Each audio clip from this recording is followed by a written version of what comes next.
Some battles aren't fought with fists, they unfold in silence. Harrison Ford wasn't looking for attention when he walked into that upscale restaurant in Santa Monica. He just wanted a quiet dinner. But sometimes, dignity walks in wearing worn boots, and the room doesn't know how to handle it. What happened next didn't just change the service that night. It revealed something deeper about judgment, about presence, and about the quiet kind of strength that never needs to raise its voice. Before we begin, let us know where you're watching from, and if stories like this move you, don't forget to subscribe. The night air in Santa Monica carried a hint of salt and cool breeze, brushing gently against the wide glass panels of redwood and glass, a restaurant built for those who wanted to be seen. Warm light spilled from its polished windows, casting golden reflections onto the sleek sidewalk. Inside, soft jazz echoed against hardwood and crystal, where every wine glass sparkled just enough to remind you of the price tag. The door opened without ceremony. A man stepped in. His jacket was leather, worn at the shoulders, creased at the elbows.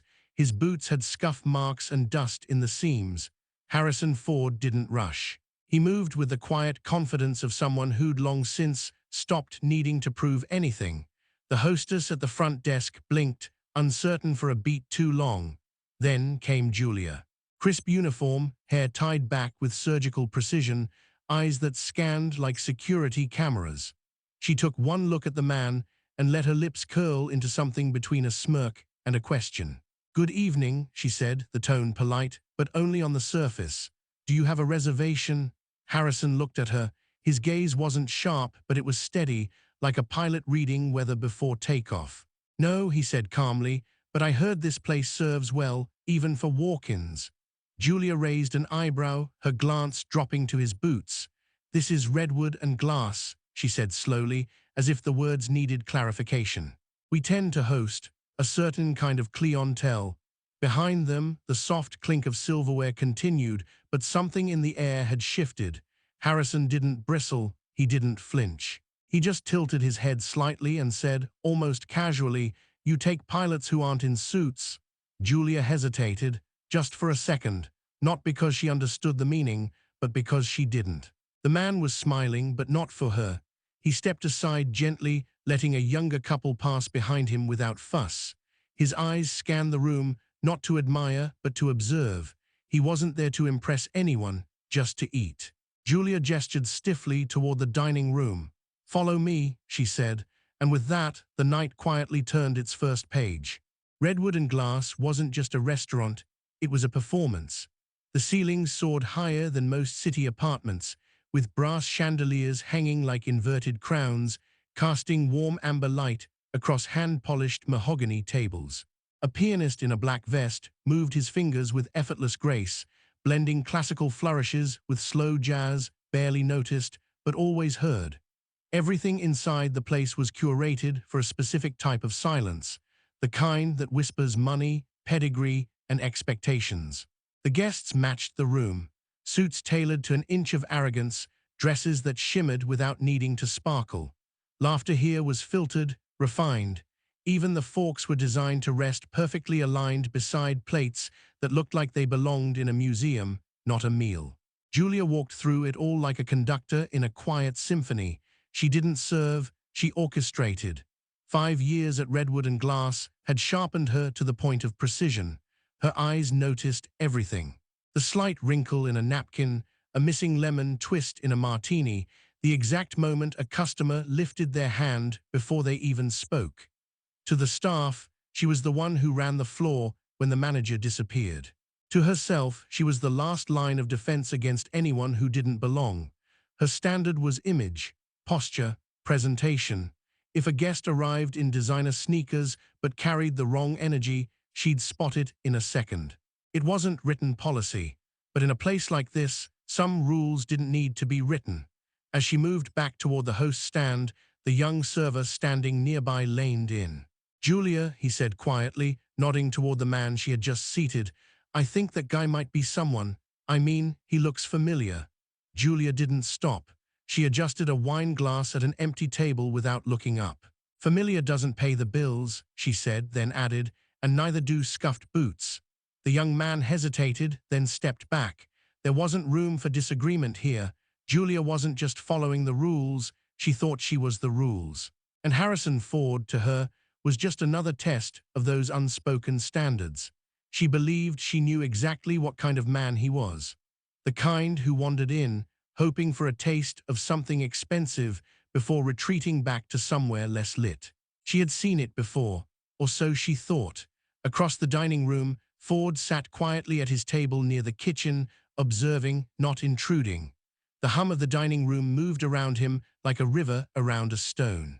Julia moved like clockwork, but something about this night had started to tick differently, not louder, just off. Julia walked with purpose, her heels clicking softly against the polished wood floor as she led Harrison Ford through the heart of redwood and glass. They passed a series of tables bathed in golden light, each one perfectly set with crystal glasses and folded linen. Some were empty, waiting like pedestals for the right kind of guest. Others were already occupied by people who looked like they belonged. Ford, with his weathered jacket and boots that had touched tarmac more than carpet, didn't turn his head. He wasn't interested in who was watching. Julia, on the other hand, didn't bother to mask her decision. She passed the prime tables without hesitation, not offering a glance to the ones by the windows or under the chandeliers. She kept moving, straight toward the farthest corner of the restaurant, near the kitchen doors. The hum of industrial fans leaked through, accompanied by the occasional clang of pots and pans. A faint smell of dishwater clung to the air. The lighting here was dimmer, not moody but neglected. "This one will do," she said, gesturing toward a small table with a tight view of the swinging kitchen doors. "It's more private, should suit your style." Her smile was thin, brittle. Harrison looked at the table, then at her. No annoyance, no protest, just the smallest lift at the corner of his mouth. He pulled out the chair himself, unhurried. "As long as it doesn't smell like burnt engine oil," he said calmly, "it's still better than a few mountain landings I've had." Julia blinked. She didn't laugh. She didn't understand. Or maybe she didn't care. "Someone will be with you shortly," she muttered and turned sharply, already halfway back to the front before he could say anything more. Harrison sat. The chair creaked slightly under his weight. From where he was, he could see the glint of knives being cleaned, hear muffled conversations between kitchen staff and the soft whoosh of a dishwasher cycling through. But he didn't look bothered. If anything, he looked comfortable. He glanced around the room, not to find someone, not to compare, but as if taking in the shape of the place. The energy, the weight. Across the dining floor, a couple who had noticed the exchange whispered to each other. One of them frowned, the other just shook their head. Back near the bar, the young server who had earlier tried to warn Julia now watched from a distance. He seemed uneasy, as if something about this situation didn't sit right, but he couldn't quite put his finger on it. Harrison reached for the menu, opened it without rush. He scanned the options slowly, the way a man might study a map before choosing a direction. His fingers brushed over the items like he'd handled more important controls in his life. And still, that slight smile remained, not smug, not amused, just steady, grounded. Like someone who had seen enough in life not to be shaken by a poorly lit corner or a cold welcome. The restaurant continued around him, but in that moment, it was as if the story had shifted, not loudly, not dramatically, but just enough for those who were paying attention to feel it. Harrison Ford wasn't there to be seen, he never was. But somehow, even in the shadows near the kitchen, he was the only one the room couldn't ignore. Julia returned to the table with the kind of professionalism that only existed on the surface. Her notepad was already in hand, her pen poised like she was preparing to document something regrettable. She didn't ask if Harrison was ready to order. She assumed he was. That was the script. He looked up from the menu, calm as ever. "I'll have the truffle ribeye," he said, tapping the page gently. Julia's eyes narrowed just slightly. She leaned in and pressed her finger against the price on the page. $320. Her voice came out smooth, dipped in syrup, but laced with condescension.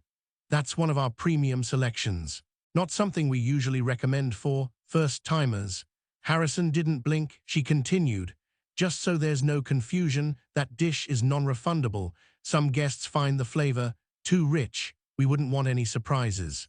He studied her the way a pilot studies the horizon before deciding whether it's storm or shadow. Then, with the kind of quiet certainty that didn't need defending, he said, I once paid more than that to replace a rotor blade in the Mojave. In a sandstorm, trust me, I know what I'm ordering. For the first time, Julia hesitated. The line hadn't landed the way she expected.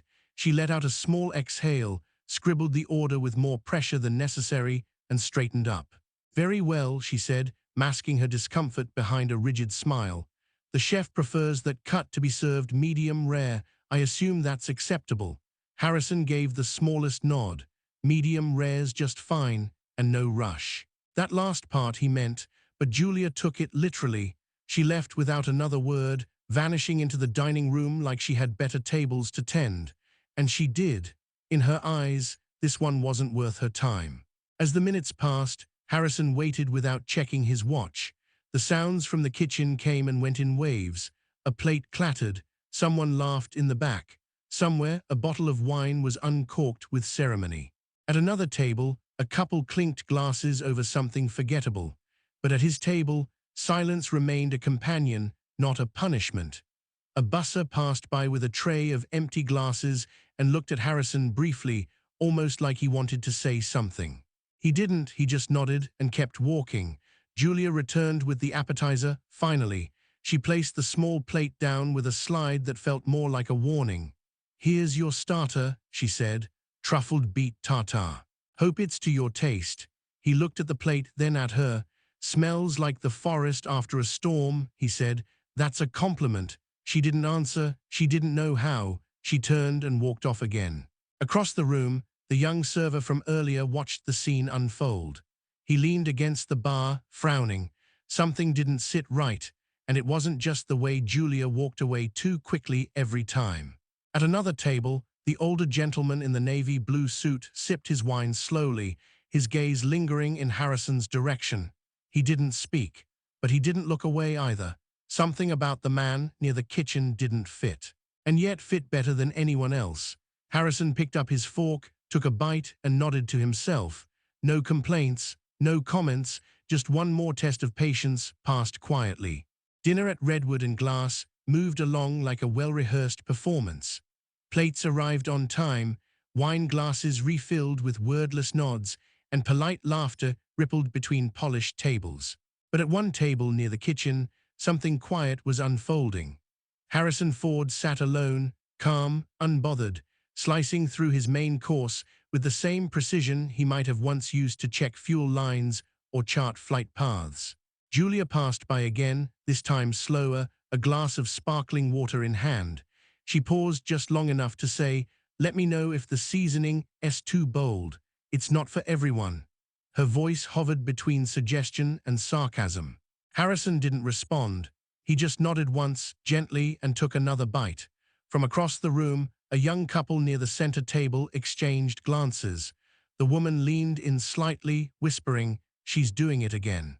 The man shook his head, eyes narrowing toward Julia's retreating back. "He hasn't said a word. Why keep poking?" The woman answered softly, "Because he doesn't react. That bothers people like her." At the bar, the young server who tried to speak earlier now leaned against the edge, arms crossed. His eyes flicked from Harrison to Julia, to the other diners, beginning to notice the tension in the corner that wasn't supposed to matter. Near the far window, an older man, silver hair neatly combed, navy blazer buttoned, a watch with a leather strap too well worn for fashion, set down his glass. He watched a moment longer, then stood. He moved slowly but with purpose, crossing the dining floor with a quiet ease that drew no attention until he reached the table near the kitchen. "Good evening," he said gently. Harrison looked up, a small smile appearing like an old friend. "Evening." The old man leaned in slightly. "I don't mean to interrupt, but I think I've seen you before. Was it Alaska? Twin Otter Cockpit Winter Run?" Harrison's smile held. "You've got a good memory," he said. "That was a long flight, but a beautiful one." "I knew it," the man nodded, almost to himself. "Didn't think I'd see you here. You blend in a little too well." Julia approached fast, footsteps sharper than before. "Sir," she said to the older gentleman, polite but pressed. "I'd appreciate it if you could return to your table. We try to keep interruptions to a minimum for our guests." The man turned to her, surprised but still composed. "You think I'm interrupting?" She kept her tone even. "This section is reserved for quiet dining. If you'd like to speak with someone, I suggest waiting until after the meal." He looked at her for a moment, then turned back to Harrison. "It's not about who he is," he said softly, loud enough for her to hear. "It's about how he is. That's what caught my attention." Julia didn't respond. The man gave Harrison a respectful nod, then walked back to his table without another word.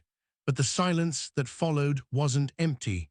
It carried weight, and more than a few people were now listening with their eyes. The main course had long been cleared, but Julia didn't return, not right away. She made a show of tending to another table, laughing a little too loudly at a guest's forgettable joke. She took her time, delivering dessert menus to couples who hadn't even asked. And when she finally approached Harrison again, her tone had shifted from passive to pointed.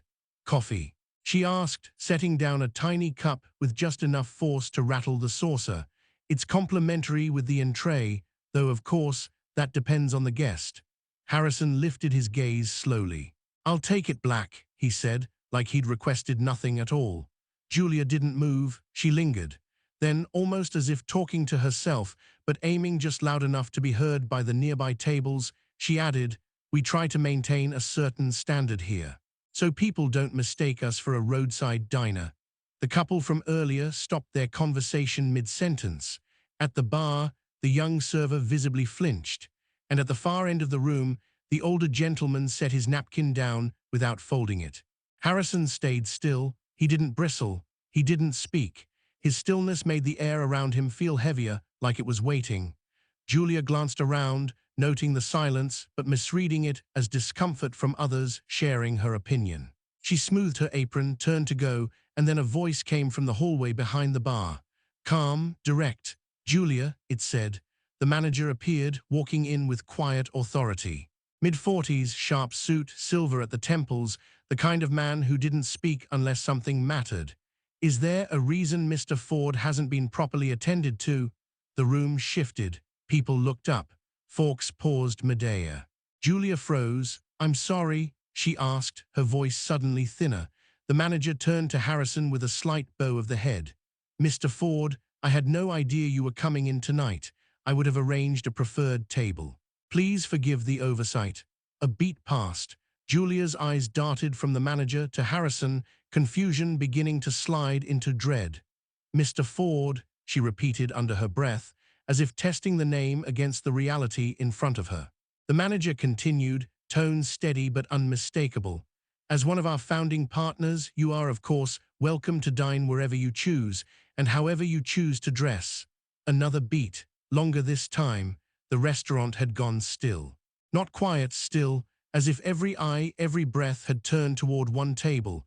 Julia stepped back, her face draining. I didn't know," she began, but the words didn't land. The manager didn't look at her. His attention remained fixed on Harrison. "If there's anything that hasn't met your expectations this evening, I'll see to it personally." Harrison looked at him, eyes calm, voice steady.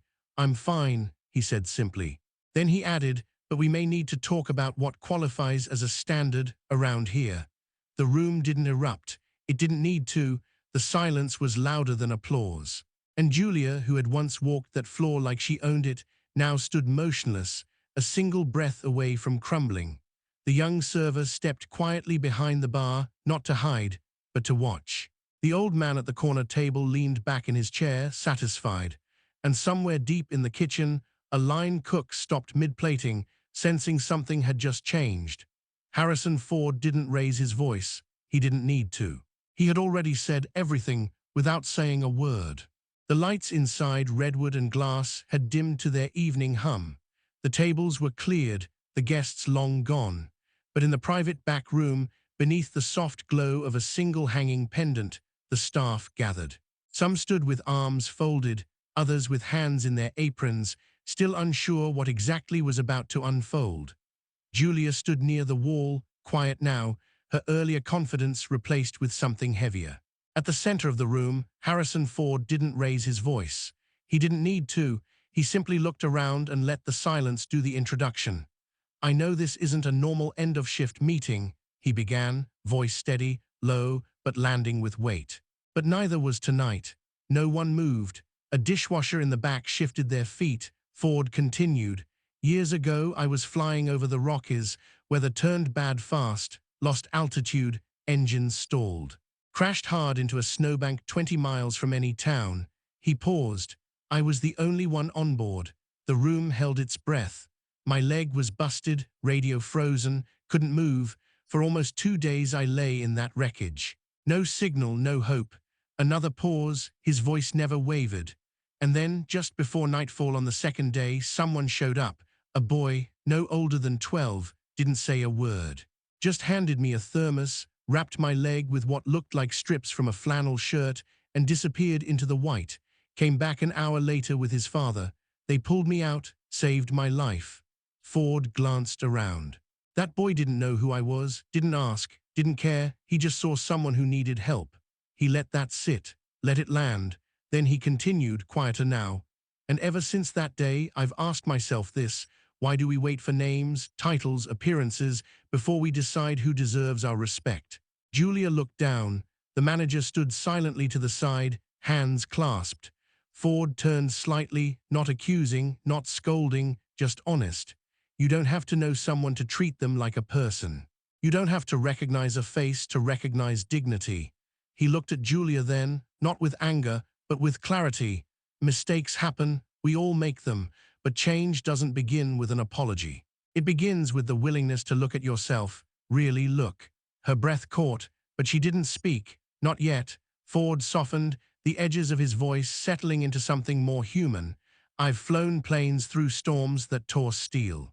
I've landed on rivers, on mountaintops, on nothing but instinct, but none of that taught me more than that boy did.